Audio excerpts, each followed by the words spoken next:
कैसे हैं सभी लोग? आज हमारा जो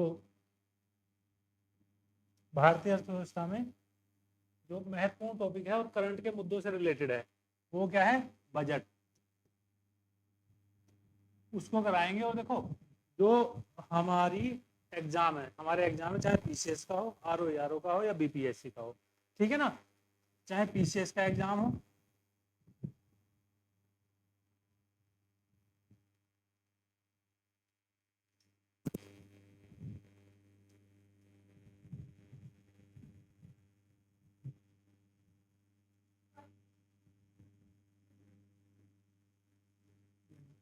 तो पीसीएस, आरओ और बीपीएससी, देखो तीनों एग्जाम्स में जो करंट इवेंट्स के जो पॉइंट आते हैं आज के समय में, वो सबसे अधिक आ रहे हैं। ठीक है, हमारे पीसीएस में भी लगभग 40 क्वेश्चन आएंगे, 35-40। आरओ में 25-30 आएंगे और बीपीएससी में भी लगभग 40 प्रश्न आएंगे। और उसमें करंट ओरिएंटेड जो प्रश्न होंगे वो इकोनॉमी के बहुत ज्यादा होंगे। आंकड़े पूछेगा डायरेक्ट, ठीक है, उनकी जो तारीख है वो पूछेगा, तो वो सारी चीज करेंगे। तो आज हमारा जो टॉपिक है वो है केंद्रीय बजट। क्या है? केंद्रीय बजट। अब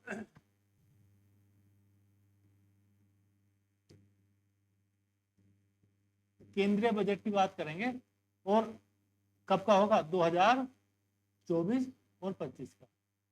ध्यान रखना है कि इस बार चुनाव हुए थे, इस बार चुनाव हुए थे लोकसभा के, और 18वें थे। कौन से? 18वीं लोकसभा के चुनाव हुए थे। ठीक है, और इसमें क्या था कि जिस वर्ष चुनाव होते हैं उस साल अंतरिम बजट पेश किया जाता है और सरकार बनने के बाद पूर्ण बजट आता है। तो हमारा इस बार पूर्ण बजट जो आया वो जुलाई में आया, जुलाई 2024 में आया। कब आया? जुलाई 2024 में। और जो केंद्रीय वित्त मंत्री हैं, कौन? केंद्रीय वित्त मंत्री निर्मला सीतारमण। कौन? निर्मला सीतारमण। इन्होंने ये लगातार 7वां, कौन सा? लगातार 7वां बजट पेश किया, लगातार 7वां बजट पेश किया। तो ध्यान रखना है कि ये जो पॉइंट्स हैं हमें ध्यान रखने हैं। तो देखो, केंद्रीय बजट था, 2024-25 का था, 18वीं लोकसभा के चुनाव हुए थे, एग्जाम कह रहा हूँ, एग्जाम याद आ रहा है, चुनाव हुए थे। तो पहले जो है इंटरिम बजट आया, अब जो है पूरी तरीके से पूर्ण बजट आया है। कब? जुलाई 2024 में। और केंद्रीय वित्त मंत्री कौन? निर्मला सीतारमण। इनका ये लगातार 7वां बजट था। तो ध्यान रखना है इस चीज को। अब देखो, आपको आगे पूछेगा कि बजट का आकार क्या था। तो ये जुलाई, 23 जुलाई, कब? 23 जुलाई को आया बजट 2024 को। और इस बजट का जो आकार था, जो इस बजट का आकार था 48.21 लाख करोड़ रुपए था। कितना? लाख करोड़ रुपए था। तो आकार पूछता है 48.21 लाख करोड़ रुपए। तो आपको ध्यान रखना है कि कितना, डायरेक्ट पूछ लेगा। तो देखो, बजट जो है, फिर से मैं बता दूं, हमारे संविधान में बजट शब्द का कहीं कोई उल्लेख नहीं है। बजट शब्द का कोई उल्लेख नहीं है।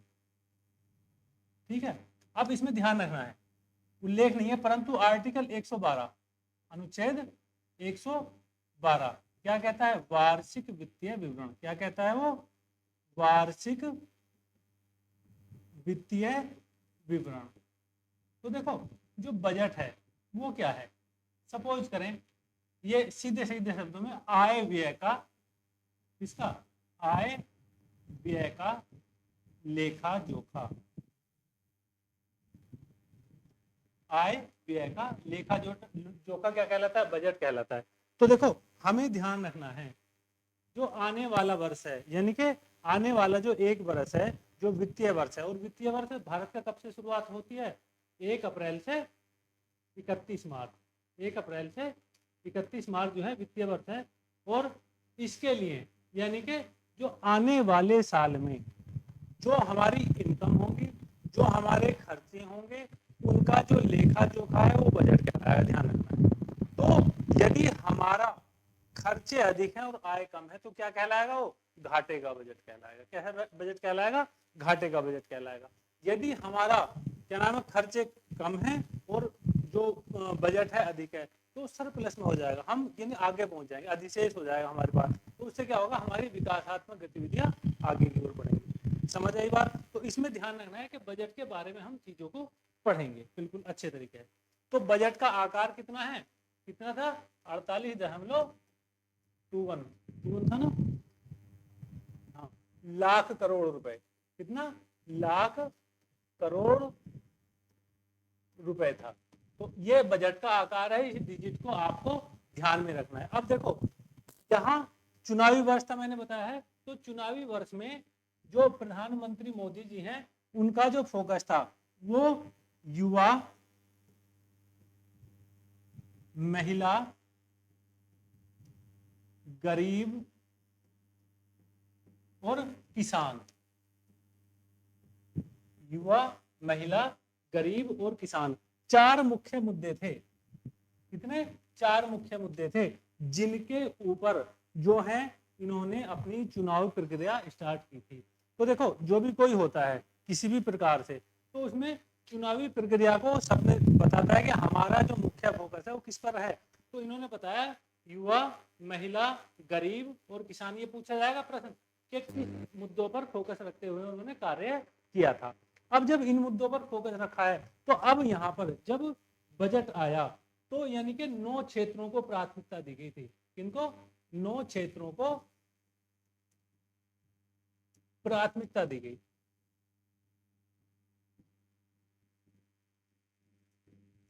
तो उन 9 क्षेत्रों को जब प्राथमिकता दी गई है तो उन 9 क्षेत्रों के आधार पर वहां बजट का आवंटन भी किया गया है कि कितना बजट किसको दिया जाएगा। ठीक है, तो वो जो बजट का आवंटन है वो भी देखेंगे हम। तो अब जब चुनावी वादे पर, तो जो ये 9 क्षेत्र हैं इनमें जो 4 क्षेत्र हैं ओवरऑल उन पर जो है पूरी तरीके से फोकस किया गया है। यानी कि 9 क्षेत्र हैं जिन पर फोकस किया गया और 9 क्षेत्रों को समायोजित करते हुए 4 क्षेत्रों पर लाया गया। कौन कौन से हैं, बेरोजगारी, दूसरा है कौशल विकास,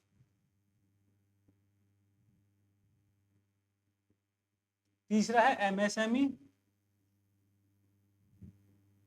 और जो हमारा चौथा है वो है मध्यम वर्ग।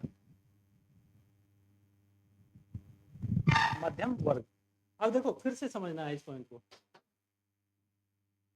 फिर से समझना है इस पॉइंट को कि क्या कह रहा है। तो यानी कि जब चुनाव चल रहा था हमारा तो चुनाव से पहले 4 मुख्य बिंदु थे, युवा, महिला, गरीब और किसान, उन पर रखकर बात की गई थी। अब जब उन पर रखकर बात की गई थी तो उनको लिए 9 क्षेत्रों को प्राथमिकता दी गई। कितने क्षेत्रों को, 9 क्षेत्रों का आवंटन किया गया कि ये वाला है, अभी उन्हें स्लैब से करवाएंगे। और इन 9 क्षेत्रों में भी जो 4 क्षेत्र हैं, पहला बेरोजगारी, कि किस प्रकार से जो बेरोजगारी की दर है उसको कम किया जाए। और कम कैसे होगी, यदि उनको स्किल डेवलपमेंट कराया जाएगा, यानी कि उनको स्किल डेवलपमेंट कराया जाएगा। और जो एमएसएमई है, एमएसएमई एक्ट आया 2006 में और उसका रिन्यू हुआ 2020 में। ठीक है, तो माइक्रो स्मॉल मीडियम एंटरप्राइजेज, ठीक है, क्या कहेंगे इसको, माइक्रो स्मॉल मीडियम एंटरप्राइजेज, इनका इन्वेस्टमेंट की जो दर है वो अलग अलग है, वो ध्यान रखना है, लिखूंगा आगे। और चौथा कौन सा है, मध्यम वर्ग। चौथा कौन सा है, मध्यम वर्ग है। तो इन पर फोकस किया गया है। वो डायरेक्ट पूछेगा आपसे, एग्जामिनर पूछेगा कि बजट क्षेत्र में कितनी प्राथमिकताएं सरकार के द्वारा रखी गई है। तो कितनी प्राथमिकताएं, 9। और 9 क्षेत्रों की जो पूर्ति है वो किस पर की गई है, 4 क्षेत्रों पर की गई है। कौन कौन से, बेरोजगारी है, जो कौशल विकास है, एमएसएमई है और लास्ट वाला मध्यम वर्ग। क्योंकि भारत में जो सबसे अधिक वोट देता है वो मध्यम वर्ग है, हर मामले में वो आगे रहता है। ठीक है, चाहे वोट देना हो या आगे पीछे जाना हो या कुछ भी करना हो वो उसी में रहेगा। ठीक है, तो अब इसमें देखेंगे, अब एक चीज और, छोटी छोटी चीजें भी और देखेंगे। अब देखो जो मध्यम वर्ग है, चाहे शहर का हो या ग्रामीण का हो, अब देखो जो भारतीय अर्थव्यवस्था है, जो भारतीय अर्थव्यवस्था है वो ग्रामीण क्षेत्रों से चलती है। क्योंकि अभी भी हमारी जनसंख्या का लगभग 70% भाग कहाँ रह रहा है, गांवों में रह रहा है। तो जो इसमें ध्यान रखना है ग्रामीण विकास के लिए, किसके लिए, देखो ये सीधे सीधे ध्यान रखना है पॉइंट आपको, ग्रामीण विकास के लिए।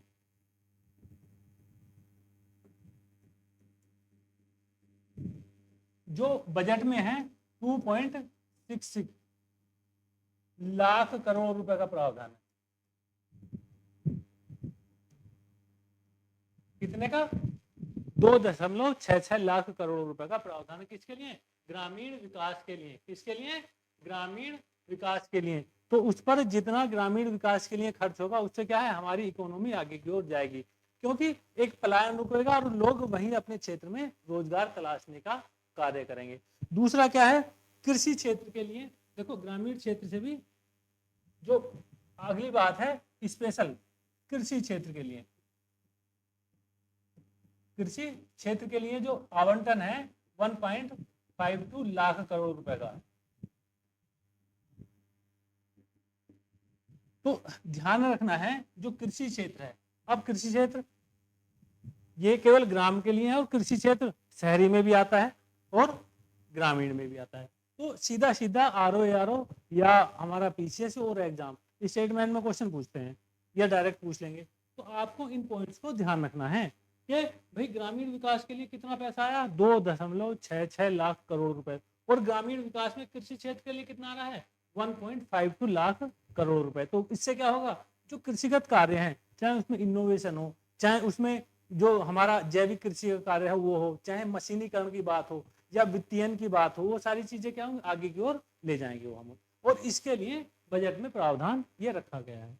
अगला ध्यान रखेंगे, अब देखो बहुत बढ़िया चीज है अगला पॉइंट, स्टार्टअप को बढ़ावा देने के लिए, किसको, स्टार्टअप को बढ़ावा देने के लिए,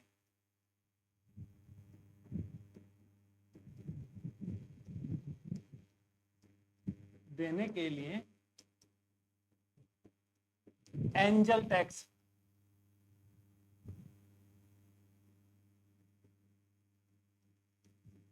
टैक्स को समाप्त कर दिया,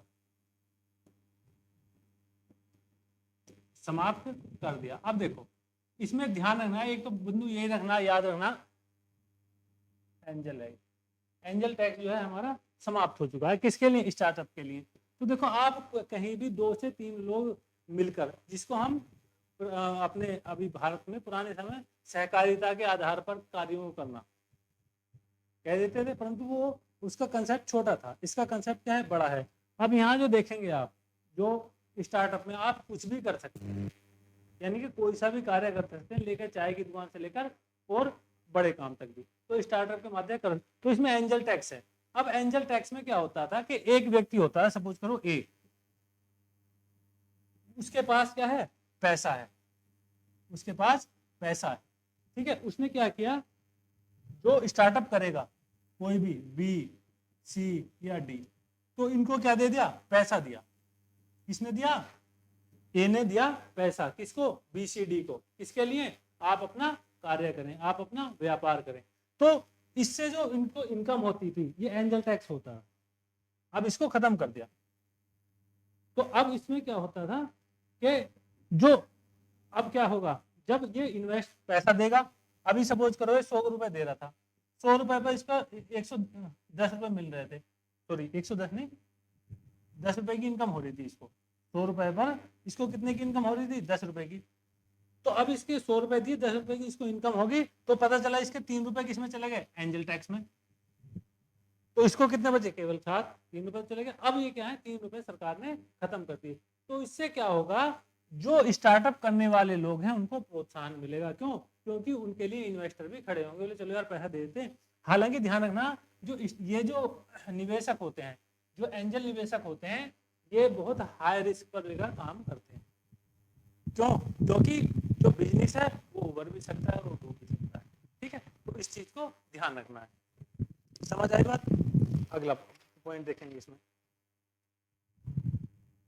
आप देखो ध्यान रखना है, अगला पॉइंट है 4.1, कितना, 4.1 करोड़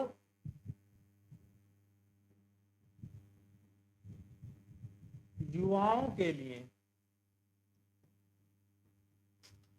आने वाले 5 वर्षों में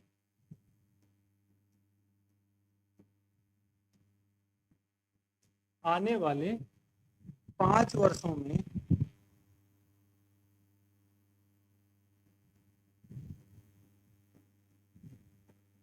अवसरों के निर्माण के लिए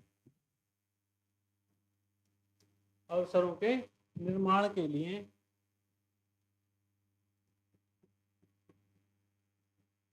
2 लाख करोड़ रुपए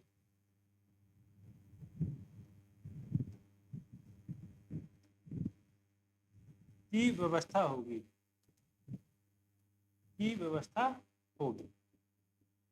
समझ आया बिंदु। अब देखो इसमें क्या है, सरकार ने क्या किया है कि जो युवा हैं कितने 4 करोड़ 10 लाख या 4.1 करोड़ जो युवा हैं उनके लिए आने वाले 5 वर्षों में, यानी कि इन युवाओं के लिए आने वाले 5 वर्षों में सरकार कितना इन्वेस्ट कर रही, 2 लाख करोड़ रुपए। कितना इन्वेस्टमेंट कर रही, 2 लाख करोड़ रुपए। और किसके लिए, अवसरों के लिए। अवसर कैसे आएंगे, यानी कि किसी को कोई भी काम करना है या कोई काम आया उनके लिए कि भाई यहाँ क्या करना है, कोई एक नई कंपनी आई है या कोई नया इन्वेस्टर आया है, उसे जरूरत है, ठीक है। अब यह तो नहीं इन्वेस्टर सारे पैसे लगाएगा, उसे युवाओं की भी जरूरत होगी। कार्य बोले कुछ पैसे आप दो कुछ हमें दो, या जो कुछ युवा हैं वो चाहते हैं हमें कुछ काम करना है, कुछ नए अवसर खोजने हैं, इनोवेशन करना है, तो उनके लिए सरकार कितने पैसे का प्रावधान किया है, 2 लाख करोड़ रुपए का। और मैं ये बता रहा हूँ जो आप देखते हैं ना आरओ के एग्जाम में, पीसीएस के एग्जाम में प्रश्न कहाँ से आया,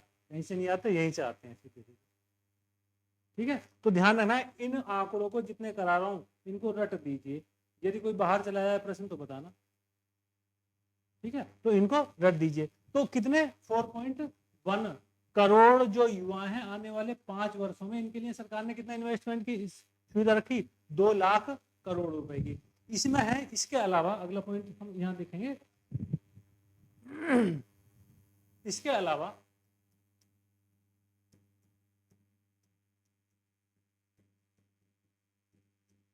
युवाओं को शिक्षा,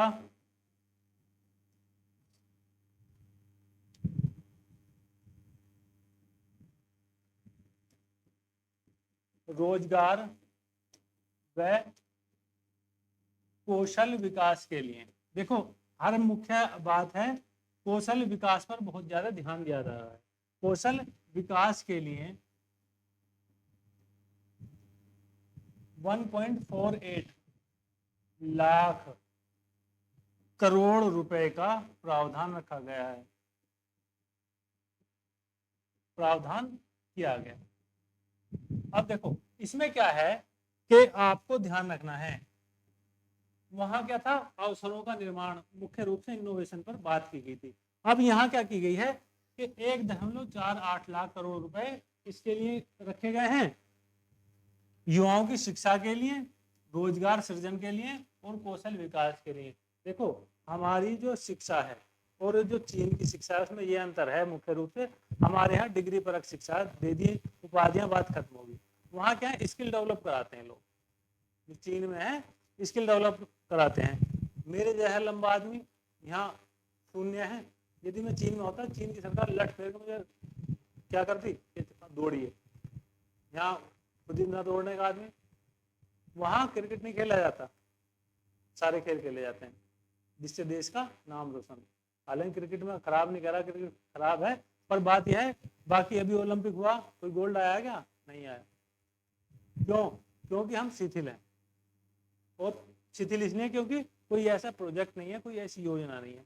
इसलिए क्या है, जो स्किल है वहां आप बच्चों को देखिए उसकी कैसे परवरिश हो रही है, उसमें क्या वो कर सकता है। जरूरत हो ना हर आदमी सरकारी नौकरी बनेगा, या सरकारी नौकरी छोड़ो ये कि हर आदमी खेलेगा, जरूरी है कोई व्यक्ति वैज्ञानिक बने, कोई व्यक्ति आईएएस बने, कोई पीसीएस बने, कोई कुछ बने, तो उसके लिए क्या है, चीजों को देखना पड़ेगा। समझ आई बात। तो ध्यान रखना है, ये जो आंकड़े हैं यदि आप याद रखोगे तो डायरेक्टली पूछेगा आंकड़े और आगे पीछे ही पूछेगा।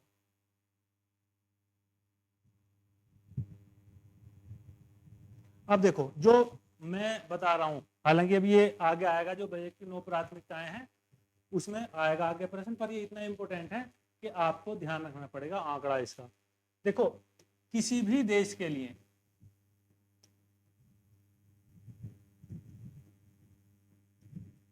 देश के दीर्घकालिक विकास के लिए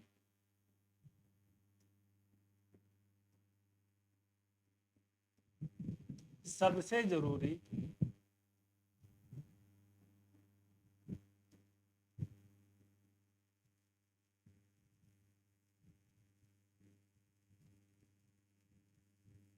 अवसंरचना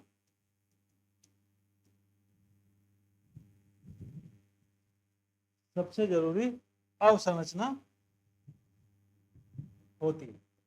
अब देखो आज हम यहाँ पढ़ा रहे हैं, ऑनलाइन चल रहा हमारा सेटअप, तो ये किसके लिए है? क्योंकि इंफ्रास्ट्रक्चर है हमारे पास। यदि इंफ्रास्ट्रक्चर नहीं होता तो हम नहीं पढ़ा पाते, इंफ्रास्ट्रक्चर नहीं होता तो ये बिल्डिंग नहीं होती।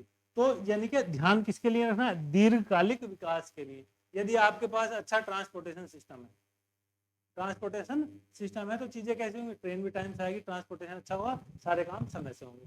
आपके पास अच्छी बिल्डिंग है, यदि एम्स या आईआईटी वाला कंसेप्ट नहीं होता तो आज जो लोग निकल रहे हैं, जो प्रतिभाएं निकल रही हैं, वो नहीं निकल पाती। तो विकास क्या हुआ? दीर्घकालिक। और कारण क्या था? सिर्फ और सिर्फ अवसंरचना का। तो इसके लिए जो बजट में प्रावधान है, इस आंकड़े को ध्यान रखना भाई। जो बजट में प्रावधान है इस आंकड़े के लिए 11.11 लाख, कितना? 11.11 लाख करोड़ रुपए है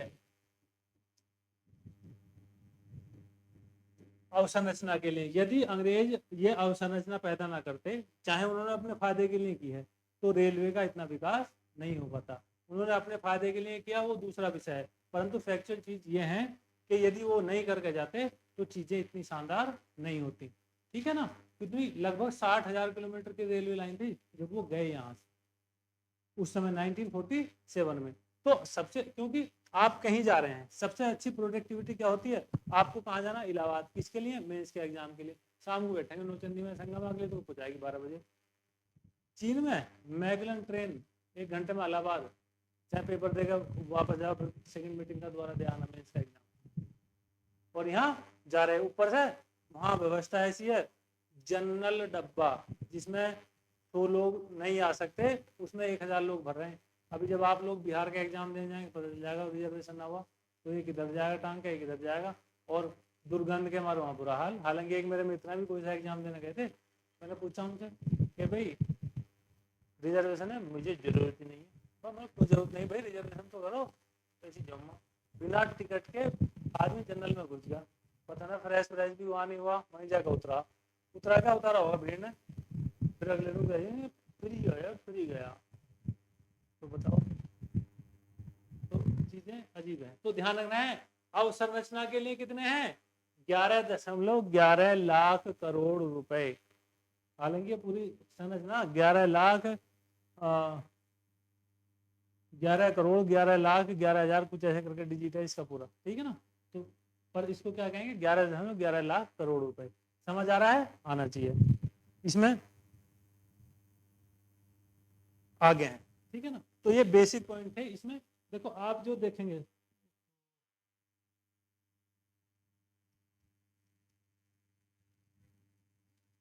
आप जो देखेंगे केंद्रीय बजट की जो प्रकृति है, वहां से आगे की जितनी भी स्लाइड है,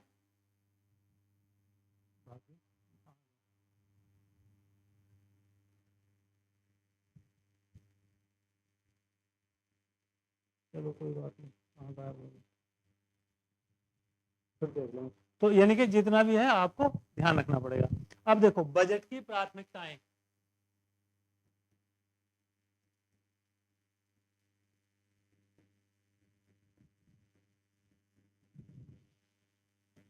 बजट की प्राथमिकताएं है कितनी? 9। ध्यान रखना है कितनी प्राथमिकताएं बजट की? 9 प्राथमिकताएं हैं। और उन 9 जो प्राथमिकताएं हैं उनको हमें देखना पड़ेगा कि भाई कौन कौन सी प्राथमिकताएं हैं जिनके आधार पर चीजों को समेटा गया। ठीक है ना? जो पहली प्राथमिकता है बजट की वो है कृषि और उत्पादकता।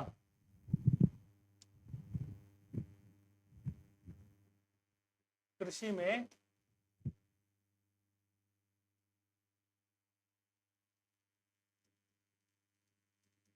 उत्पादकता व अनुकूलता। जो दूसरी प्राथमिकता है रोजगार और कौशल प्रशिक्षण, रोजगार व कौशल प्रशिक्षण। जो तीसरी प्राथमिकता है हमारी वो है समावेशी मानव संसाधन विकास,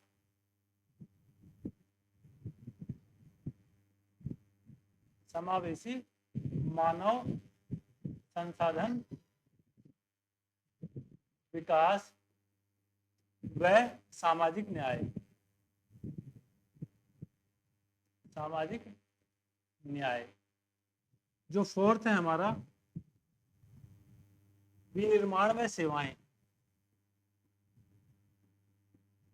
विनिर्माण व सेवाएं। जो हमारा पांचवा क्षेत्र है शहरी विकास, शहरी विकास। जो छह है हमारा छठा पॉइंट वो है ऊर्जा सुरक्षा, क्योंकि सारी सृष्टि किससे चल रही है, ऊर्जा से चल रही है। यदि ऊर्जा का विनाश हो जाता है तो हम ब्लैक होल में परिवर्तित रहेंगे, फिर हम नहीं मिलेंगे, तो इसलिए ऊर्जा जरूरी है। सातवां कौन सा है, अवसंरचना।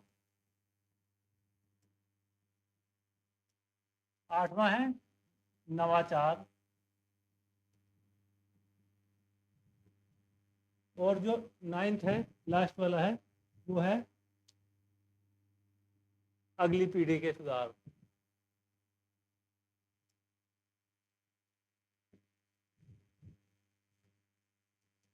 अगली पीढ़ी के सुधार। तो देखो जो बजट है उसकी जो प्राथमिकताएं हैं हमारी वो मुख्य रूप से किन बिंदुओं पर हैं। देखो पूछेगा कि कितनी प्राथमिकताएं हैं, यानी कि जो बजट को फोकस किया गया है 9 प्राथमिकताएं। और 9 प्राथमिकताओं में फिर मैं बता रहा हूं आपसे, जो युवा हैं, जो बेरोजगार हैं, जो महिला हैं, जो किसान, ठीक है, तो उन पर हमारा ध्यान केंद्रित रहना चाहिए कौशल विकास के लिए। तो इनकी बजट की प्राथमिकताएं 9 है। पहली है कृषि में उत्पादकता व अनुकूलता। यदि हमारे क्षेत्र में, क्योंकि हमारा जो देश है वो कैसा है, वो कृषि प्रधान देश है, तो यदि एग्रीकल्चर की प्रोडक्टिविटी बनी रहेगी, इसकी एग्रीकल्चर की प्रोडक्टिविटी बनी रहेगी तो क्या होगा, खाद्यान्न उत्पादन में हम आत्मनिर्भर हो जाएंगे। और दूसरा क्या है उसमें, कृषि में उत्पादकता का मतलब अब केवल वो नहीं है कि हम जो है फसल अच्छे तरीके से उपजा रहे हैं, हम जो हैं जो जैविक कृषि है वो कैसे उपयोग कर रहे हैं, ठीक है, उसको ध्यान में रखना है। और अनुकूलता, ठीक है, दोनों चीजों में रोजगार और कौशल प्रशिक्षण। रोजगार मिलेगा और कैसे मिलेगा, हम 10 लोग बैठे हैं, 10 लोग अलग अलग काम में माहिर होंगे। ऐसा नहीं है कि एक व्यक्ति एक काम में माहिर है, तो 10 लोग अलग काम में माहिर होंगे। यदि वो माहिर हो जाएंगे, यदि उन्हें एक ट्रैक मिल जाएगा तो वो आगे जा पाएंगे रोजगार के लिए। अगला है समावेशी मानव संसाधन विकास में सामाजिक न्याय, जो आज तक कभी किसी को मिला नहीं, परंतु मिलने की बात की जाइए इस बजट में। कैसे, यानी कि समावेशी मानव संसाधन के भाई हर व्यक्ति का विकास हो और उसमें पर्यावरण की क्षति ना हो। सामाजिक न्याय के कोई भेदभाव ना हो किसी प्रकार का, पुरुष महिला गरीब अमीर जातिगत या धार्मिक किसी प्रकार का कोई भेदभाव नहीं होना चाहिए। आगे है विनिर्माण व सेवाएं।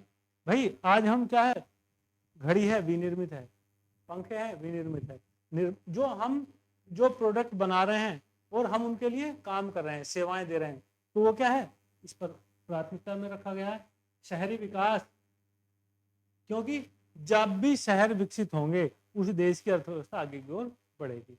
यानी कि जितना शहरीकरण होगा, जितने भी जो डेवलप्ड कंट्री हैं उसमें क्या है शहरीकरण होता है। आपने कोई ऐसा देश नहीं देखा होगा कि जिसमें ग्रामीण प्रतिशतता अधिक और वो विकसित हो, ठीक है, हालांकि चीन अपवाद बना देगा उसको। चीन तो इतना शानदार तरीके का काम करता है, वो मंगोलिया के जो डिजर्ट है उसमें उसने क्या नाम है वो लगाने शुरू कर दिए पौधे, मैं हरा भरा कर दूंगा। लहसुन खाते हैं, कच्चा मांस खाते हैं, वो बॉइल्ड मांस खाते हैं, ना उनके बाल गिरते हैं ना स्किन झुर्री में गिरती, अपना मस्ती में रहते हैं बिल्कुल बढ़िया, आँख खुलते नहीं बस।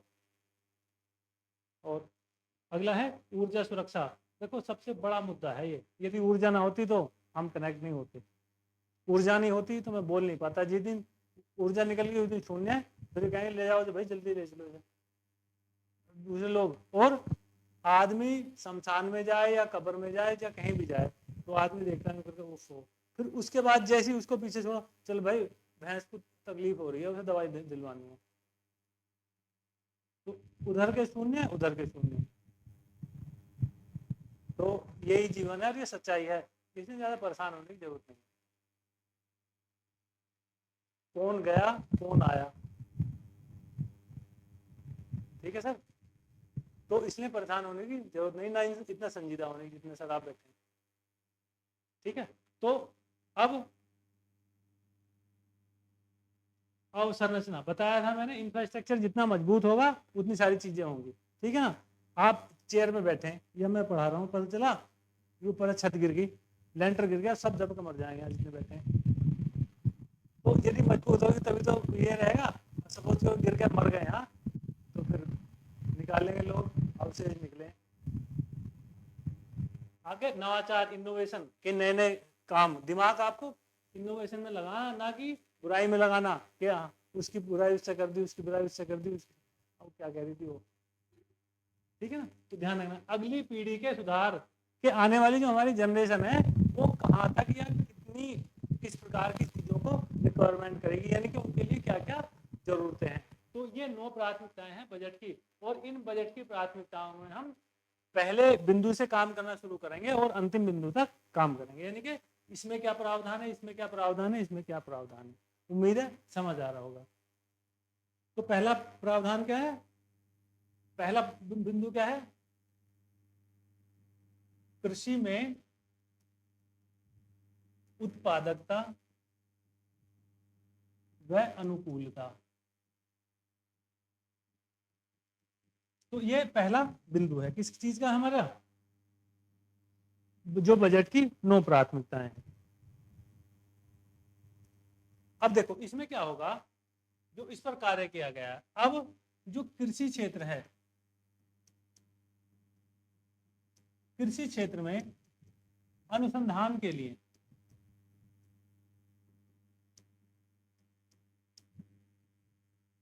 अब निजी क्षेत्र भी शामिल हो,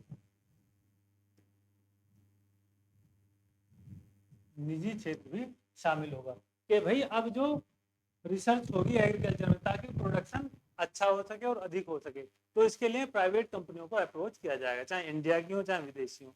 तो उससे क्या होगा कि वो इस प्रकार के जो चाहे वो बीज उत्पन्न करें या कुछ भी करें कि जिससे प्रोडक्टिविटी बढ़ी रहे और अच्छी रहे। अब देखो इसमें क्या है कि इसी बिंदु में जो कृषि क्षेत्र है, यानी कि मुख्य रूप से खाद्यान्न के लिए,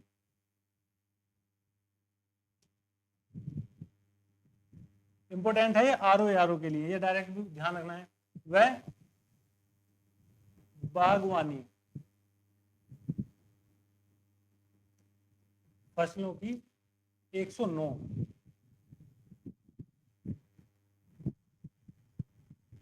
किस्में तैयार हों।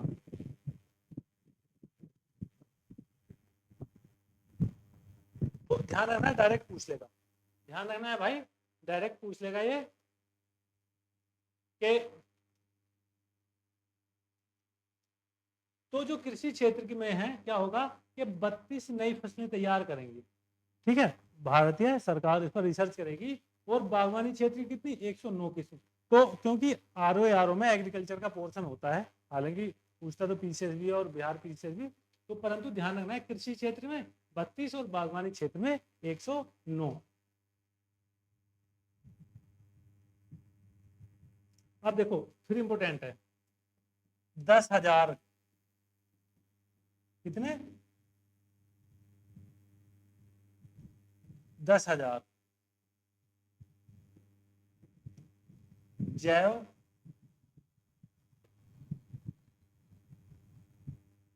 आदान संसाधन केंद्र। देखो 2 प्रकार के होते हैं, जैव और अजैव। तो यानी कि जो जैव आदान संसाधन केंद्र है, यानी कि जो जीवित चीजों से बन रहे हैं, ठीक है ना, चाहे मनुष्य हो, मछली हो, जो ये और जीव जंतु हो, उनके आधार पर कितने केंद्र बनेंगे? 10,000। और दूसरे होते हैं अजैव। अजैव में तो जल है, वायु है, ये सारी चीज किसमें? अजैव में। तो ये क्या करेंगे? जैव आदान संसाधन के कृषिगत कार्यों को बढ़ावा देंगे। कितने किसको तो बढ़ावा देंगे? कृषिगत कार्यों को, और विशेष रूप से जैविक कृषि के लिए है। किसके लिए है? जैविक कृषि के लिए है। अगला पॉइंट इंपॉर्टेंट है,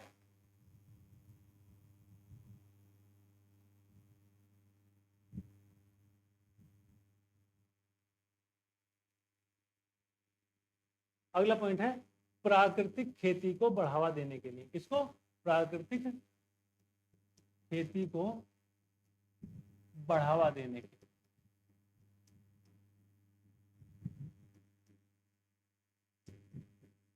लिए 1 करोड़ किसानों को, 1 करोड़ किसानों को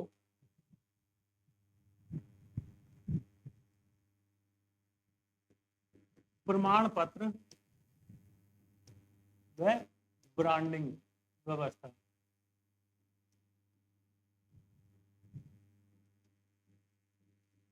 का इस्तेमाल होगा, और अवधि होगी इसकी 2 वर्ष। कितनी होगी अवधि? 2 वर्ष। अब देखो, आपने कोई भी फसल उगाई और फसल कैसी है? अच्छी है। जैसे 2016-17 की बात है, उत्तर प्रदेश के अमरोहा डिस्ट्रिक्ट का एक किसान था, उसने जैविक गेहूं उगाई और उसको माननीय प्रधानमंत्री जी द्वारा क्या गया? प्रशस्ति पत्र दिया गया। तो यहाँ प्रमाण पत्र दिया जाएगा किसके लिए? 1 करोड़ किसान जो प्राकृतिक खेती से जुड़े हैं, और उनके प्रोडक्ट को क्या दिया है? प्रमाण पत्र। उनकी यदि कोई अच्छा होगा प्रोडक्ट उनका, तो उन पर क्या होगा? ब्रांडिंग भी होगी कि आपके ब्रांड का है, उस खेत का ब्रांड। जैसे कहते हैं ना कि कहाँ का सेब है, उस ब्रांड का सेब है, या उस ब्रांड का क्या है? खजूर है, या उस ब्रांड का अन्य प्रोडक्ट है। तो उसी विशेष किसान के लिए जो है वो ब्रांडिंग व्यवस्था भी की जाएगी। और समय कितना होगा? आने वाले 2 वर्ष के लिए। कितने किसानों को? 1 करोड़ किसानों को। तो ध्यान रखना है, जितने भी बिंदु बता रहा हूँ सारे इंपोर्टेंट हैं, सारे याद करने हैं यदि सफल होना है। और यदि ऐसी मतलब मक्खी मारनी तो कोई बात नहीं। अब ध्यान रखना है, जो अगला है, सारे जो महत्वपूर्ण टॉपिक हैं, जो महत्वपूर्ण, हालांकि बहुत सारे छिपे हुए टॉपिक हैं, परंतु जो महत्वपूर्ण पॉइंट हैं उन सबको कवर किया गया है। अब देखो, कृषि में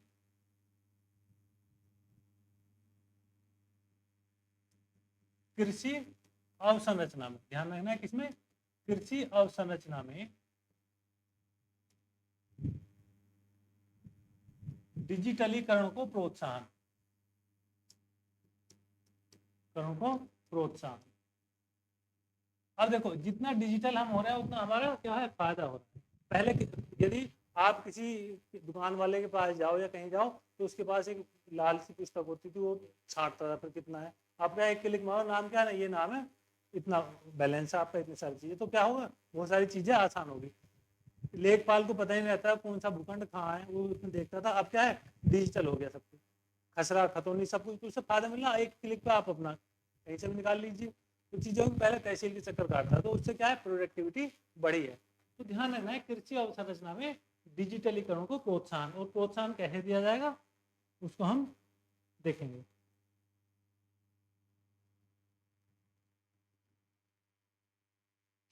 जो भारत है, इंडिया है, उसमें 400 जिलों, कितने? 400 जिलों को कवर किया गया है खरीफ फसलों का डिजिटलीकरण किया।